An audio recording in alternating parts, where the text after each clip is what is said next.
What's up, everybody? Welcome back to Twisted Life of TV. I am Poetry. You are here for Raising Kanan, Season 4, Episode 3, Bygones. I'm going to just hop right into it, y'all, and just tell y'all how I'm really feeling about this season so far.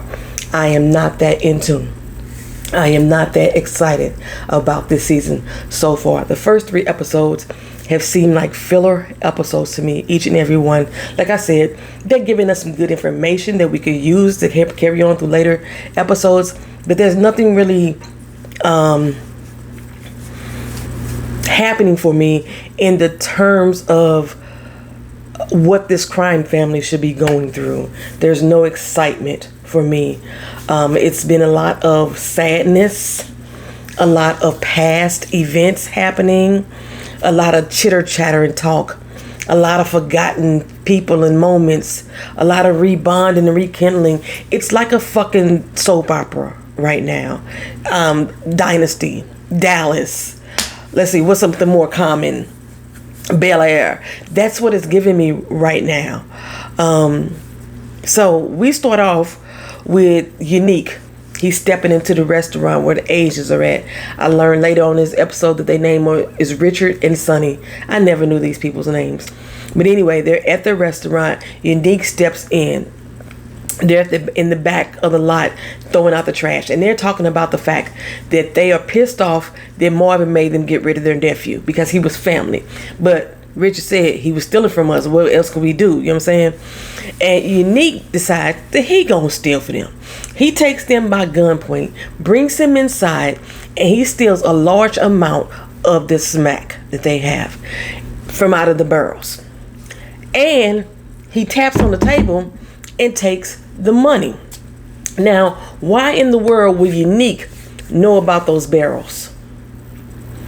Why in the world would Unique know where Rock decides to keep her money? Unique was not the one who set up the operation that all the smack was going to come and be delivered into that restaurant in those barrels. They were not part of his operation. Rock's operation had this movement. Unique knew nothing about it. Anywho, he took what he wanted and then he took them out. I didn't care. They got on my damn nerves anyway. I was kind of happy not to have them any more part of the cast. Okay. Anyway, last week we talked about Juke and the fact that she went AWOL, and I had a whole lot of questions about how they was finna handle this AWOL and was she really AWOL, this, that, and the third. Well, the army shows up for Juke. Marvin is like, look, I'm not tripping about the fact that you just bounced on them. Fuck America. You know what I'm saying? You did what you got to do. But the army is stopping by. What you want me to say to these people, right? So he kind of standing by his daughter. He tell her that, I'm proud of you, girl. I'm proud of you, and you smart as hell. Maybe you should go to college. Do something with your life like that. You know what I'm saying? And she like, no, don't worry, Pops. I got this. I got this. And I'm like, just telling you gay, girl. Just telling you gay, and they will process you out. Okay? But I wonder if this is the first time that Juke ever heard Marvin tell her she was smart. Now, I know he's told her that he's proud of her. He told her that. I remember he said that when she got into the group butter, so he may have said those words before. But when he said, you're smart, you know, she looked like, damn, Daddy, thank you. You know what I'm saying? Okay. Then we go on to Kanan and the grandma. You remember she's dying and she has cancer. And I told you I don't give a no fucks about this storyline at all. I prefer that the mama stay alive just to antagonize the fuck out of Rock. But they're killing her off. And it wasn't just me. Maybe it's just me. She reminds me of Rox on 4 It's Rock's channel. The way she looks like she could be a kinfolk. And the way that she talks. I swear, sometimes I don't be watching the show. I just be listening. And then when she starts speaking, I look up and I expect to see Rox there. And I see Joyce. Is it just me? That's just me? Okay, my bad. It's no shade. I just think that she look like and sound like Rox. Anywho, go back over to Juke. She basically talked herself into the entry-level separation, which is something that can happen. An entry-level separation in any branch of the service, if you have been in the service for shorter than 6 months, you can get an entry-level separation if they agree to do it. So because she was gay and then she threatened to go to court and talk about the fact that she's gay and that's why they're putting her in the military. They agreed that they're going to give her entry-level separation. In the early, but first it made me wonder, why would she still go to the police force though? But I forgot, in the early 90s, like around the time when I first went in the military, it had started to become more widely accepted in the police force nationwide to be gay. There was like a big movement that happened in the 80s. I want to say somebody in New York was one of the first people that came out and decided to speak against the policy, the non-existent policy, that's a policy in the police force about being gay. And by the early 90s, they were making strides where more officers were coming out and admitting that they were homosexual. So yeah, I could see her going into it. And just because I said, like, I said last week, I was like, she would have had a dishonorable discharge if she would AWOL this, If they gave her early entry-level separation, which they granted her, she won't have a dishonorable discharge. She's going to have an administrative leave. And actually, after 2 years, you could apply to have your administrative leave updated. If you didn't know that and you were in the military, you got on administrative leave, after 2 years of being separated from the service, you can apply to have that administrative leave upgraded to an honorable discharge. And they're most likely going to do it. Anywho, they wanted her to feel bad about being gay and not want to be there for her country and stand up for her country. And she's not. She's just totally not. Again, just like last week, this episode was filled with a whole lot of 10-second scenes. So I'm skipping a lot of stuff. I'm skipping a whole lot of stuff that got to do with Kanan and her grandmama and her doctor's appointments and her cancer. I'm skipping stuff like Juke going into her closet, throwing away her military uniform, looking at her butter jersey and throwing it away. That was the entire scene. We literally went to Juke. She was throwing away her khakis. She was throwing away her boots, which I don't know why. I still had my boots for a long time. She was throwing away her khakis. She was throwing away her boots. And then she looked at her closet. Why she was pulling these uniforms out of her closet, I don't understand. But anyway, she looked at her closet. And then she saw her butter jersey, looked at it, smiled for a minute like, oh my God, over the time, and then threw that shit in the trash.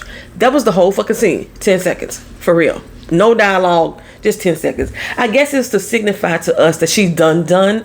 Well, ain't no going back to the army.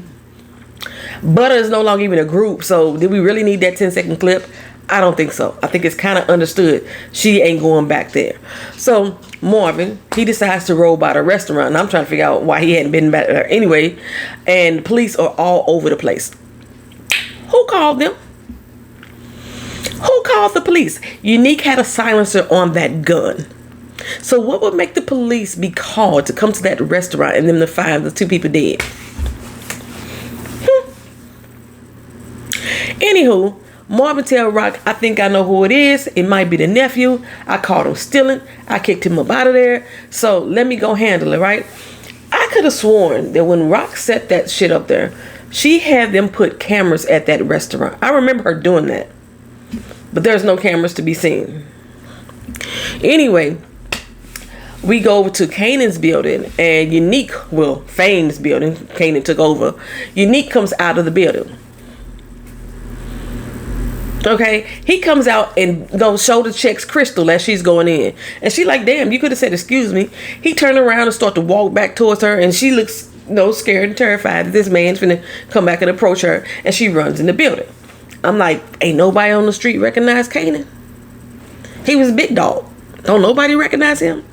Crystal tell Kanan, not Kanan, Unique, he was the big dog. Don't nobody recognize him. Okay, I understand some of these little young butters out here don't know who he is, but it's only been a couple months that Unique been gone, y'all. It's only been a couple months. Anyway, Crystal tell Kanan that she don't feel safe. And she tells him about the guy that she ran into with all the ugly scars all over his face. And Kanan is like, look, it's ugly, scary niggas everywhere, girl. You be all right. And she's like, no, you shouldn't live where you work. You need to move, okay? And I mean, I agree with Crystal. You need to fucking move. Not necessarily because I ran into scary looking ugly ass Unique right now. It's because you shouldn't be working where you doing business, son. I should know. I got robbed right in my motherfucking house. I'm just letting you know. I was set up too by my fucking family. Well, my brother's family, but still, family, it don't make no sense. Anywho, Rock calls Andre, which is not a strange thing to do. She want to talk to her lawyer. But why would you leave a message on the phone saying, I need to know what you and your NYPD connection knows? Call me back. We got some mess going on over here. Who says that over the telephone? Who says that and leaves a traceable recording on the phone? Now, if they do find his dead body, which they should have by now, because he lived in a much nicer neighborhood than the fucking Asian restaurant was located in, they should have been already found his body. It should have been reeked by now, something, right? If they go over there and find the dead body and they're going to listen to his phone messages and hear her leave a voicemail saying, I need to know what's up with you and your NYPD connect. You better hit me back. Shit getting crazy. All eyes will be back on Rock at this particular time. But she on the edge. She on the edge right now. And what happens next? She gets a letter from Kanan school saying that his ass ain't been there all semester. Remember, this is his senior year. He ain't been there all semester. So now she got to go and handle that shit, right? So Marvin, he stopped by the nephews to go handle him. Because again, he thinks that the nephew is the one that killed Sonny and Richard, right? But he quickly realized that he didn't have nothing to do with that. That boy is scared as shit, right? He didn't have nothing to do with them getting killed. Apparently, they got a daughter named Clarabelle. Baby, these are names. Clarabelle, that need to be looked after. Marvin, tell him, go on get head of your fam. Take her your fam. She gonna need you now, right? So he head over to Early's. Apparently, Early works on Marvin's car all the time. But Early be knowing what's going on in the streets. So Marvin, they'll pay him a couple of dollars and say, look here, if the streets start talking, you let me know, right? At this particular time, Early said he don't know nothing about it. He hadn't heard nothing about it. So in the meantime, he need to do Marvin a favor. He need to put in a little inquiry through his aunt. His aunt worked for, the adoption agency or DFS, CFS, whatever y'all call it. And he wants to look into Gerald's daughter. Remember, Gerald had 2 daughters. One of them died. And there was one left. She got put into the system. So Marvin wants to go find her. So this whole particular episode, Juke is basically spending the entire episode trying to figure out what the fuck to do with her life. Okay? She out. And she proud now. She told Kanan, I'm out. I like girls. What? Okay. And she is attempting to take on school like her daddy wants her to do. She don't know what classes to pick out. She picked out like some like comic book shit and trash pickup, something like that. I don't even remember what the other class was. Anyway, while she was at the school, she ran into her old snatch and grab buddy. He invited her down with the homies, and when she got down there, they try to pull her back into the life. They still stealing and making money off of what they doing. They think they doing it better than they used to. I don't know what their scam is, but she didn't want no parts of that. So she bounced up out of there. She said she wants something different than she ever had before. She ended up at her first gay bar. And she makes some new friends, okay? Which is good for Juke, because Juke ain't got no motherfucking friends. I'm damn, she ain't got none. Her only friend was Kanan in Fame. Okay, anyway, her and Lou are on this new path in life. I ain't been talking about Lou much because I can give a fuck about Partisan. The be realer character, I don't forgive a fuck about him. His whole speech with Geflin, I think I was calling him Gail. Geflin, I don't give a fuck about none of that. It ain't got nothing to do with them being a fucking crime family and the advancement of this goddamn crime family for me. That's what I'm here for. Okay? So anyway, Lou and Juke, they both on this new path in life, right? Lou is at a AA meeting and he's talking about what happened when he tried to kill himself and why he did not do it, right? I got emotional. I can admit I got a little bit emotional. Like I said, this is like a fucking soap opera. Got a little drama feel in there anyway. He tired of not looking out for himself. He's tired of not acknowledging his hurt but pushing his pain aside. He had to realize that he needed to live. He needed to live and love himself in order to save himself, right? He said he saw himself, he looked in the mirror and he saw a broken man that was ready to take his life out. And that was the first time he was able to step outside of himself and see all the pain and all the sadness that he carried with him. And that's the first time he decided to care about himself, okay? And forgive himself on top of that. I thought that he was going to try to make some connection with his father, because remember, his father killed himself too. Like he had some type of understanding, and the only difference between him and his father was that his father didn't have that opportunity to see himself as somebody that he wanted to save, as Lou did. I wondered through this whole time though, because Rock was there, she the one that showed up for him, and she listened to him. Did she feel at all responsible for any of his pain? And I don't think that she did. I don't think she did. I think she genuinely wanted him to get better, but I still don't think that she takes any responsibility for some of the pain and the sadness that he has endured in life. Anyway, Unique shows up to Early's with his money, because remember, Early was bitching about the money for a long time. And Early quickly realized that Unique is the one who hit the Asian spot and took out Sonny and Richard, okay? And I was like, is he going to tell Marvin? You know what I'm saying? Because he don't seem like he's friends with Unique. He don't seem like he really friends with Marvin. He seemed like he's friends with money. So I wonder if Early was going to shed some light on what happened in the situation. Well, anyway, Rock is over there at the restaurant. Surprising to me. They had that bitch all taped the fuck off. They had it taped the fuck off. I think I missed some spots too. I did. I think I missed some spots.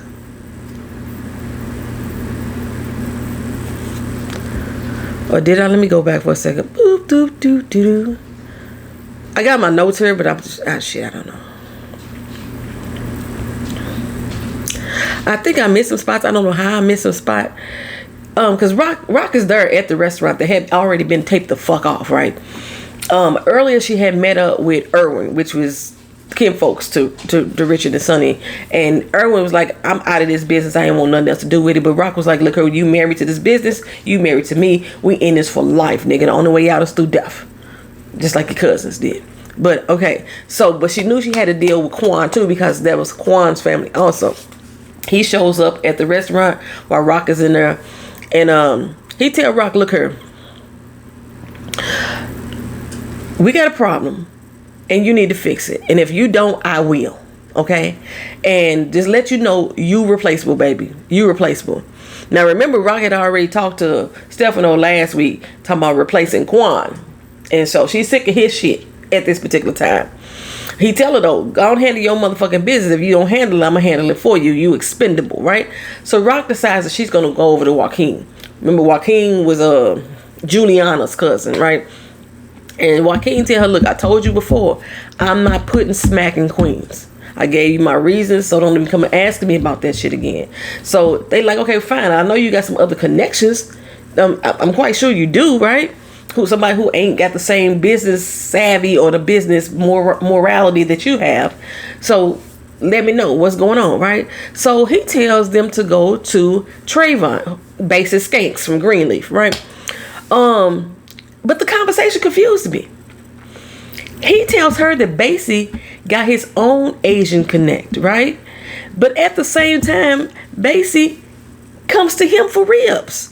If he got his own Asian connect, what the fuck is he going to Joaquin for ribs for? That didn't make sense to me. Make that make sense. Different type of drug, maybe? Maybe it's a different type of drug. Anyway, I guess this is how Basie's going to get back into the storyline. But the thing that gets me is that Andre still ain't been heard from. And Rock ain't said nothing else about Andre since she made that one phone call. Your lawyer know you in some doo-doo right now. It's shit popping off at one of your spots that the NYPD probably got some information on. And your lawyer ain't called you back yet. And you ain't thought about him one more game through the whole doggone episode. Don't make sense to me. It don't make sense to me, Rock. Anyway, Unique. He is stopping by Pernessa's house. He still haven't told her that he alive. And that's based off of Early telling him, stay invisible right now, nigga, right? So he looking in the window, and of course, every time he see Pernessa, he starts to banging on his head or on the steering wheel, one of the two. He started having a little flip mode. But anyway, some of the money that he stole from Rock, he decides to drop off at Pernessa and puts it in the mailbox. Now, if I was the mailman, because she would have no reason to open that mailbox until after the mail delivery. If I was the mailman, look like outgoing mail to me. Looks like outgoing mail to me. I know the flag ain't raised, but still. Anywho, we go to Mama Joyce's house, right? And this is the first time in 4 seasons that Marvin has been in the same room as his mama. She's about to tell them that she got cancer. And like I said, I haven't cared to recap about that at all. Well, while they're at the mom's house, OC is sneaking into Kanan's house. Now, Crystal told us earlier that she actually doesn't stay there. She actually doesn't live there. She just comes and goes as she pleases. But I think her and Kanan are about to move in together in this new apartment. Or she got some place that she feel more comfortable coming over often. But remember last episode, she said that she didn't trust OC. And Crystal has been right about a lot of shit in regards to Kanan's business. And this is another one. OC is sneaking into Kanan's apartment while he's gone over to grandma's house, right? But as OC is trying to sneak in, which is he's probably the reason that the inventory is short, guess who shows up behind him? Unique. He's back in the building. Okay? And yeah, he put the gun to him. I didn't realize Unique was not Unique. OC was dwarf. He put the gun to him and like, put your hands up, nigga. You know what I'm saying? I mean, that's the last we seen of them. We go back to the dinner, and Mama Joyce tell them, look, I got cancer, I'm dying. And Rock is like, the fuck? All this shit you been doing to us, all the lying you been doing to us, this, that, and the third, and now we supposed to give a fuck? We supposed to care? I think this is why the episode is called Bygones. Bygones is usually stuff that has happened in the past. Have you ever heard that phrase, that bygones be bygones?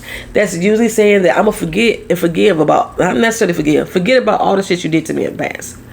That's what letting bygones be bygones mean.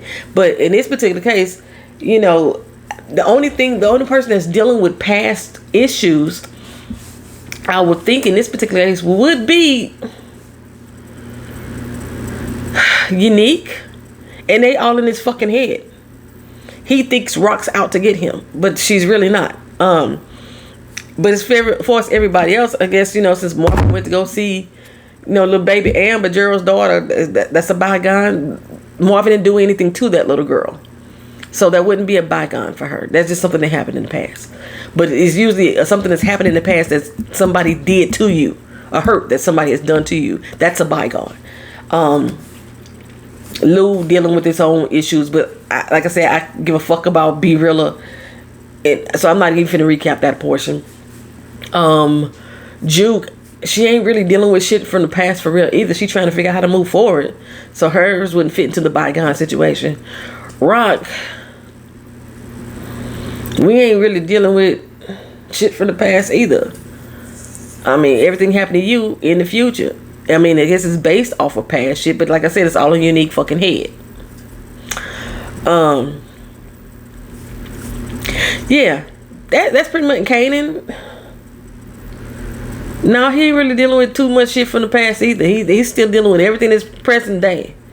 He's still angry with his mom, especially about her killing the daddy.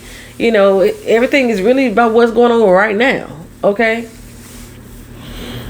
So that's it, y'all. That's the end of the episode. Real short and sweet. Thank y'all for watching. Thank y'all for being here. Like, comment, share, and subscribe. See you next week for Power Raising Kanan, episode 4. And let's hope that we get some fucking criminal activity going on that could be worthwhile watching and not feel like a fucking soap and opera. Soap and opera is not a fucking word. Soap opera to me. Peace.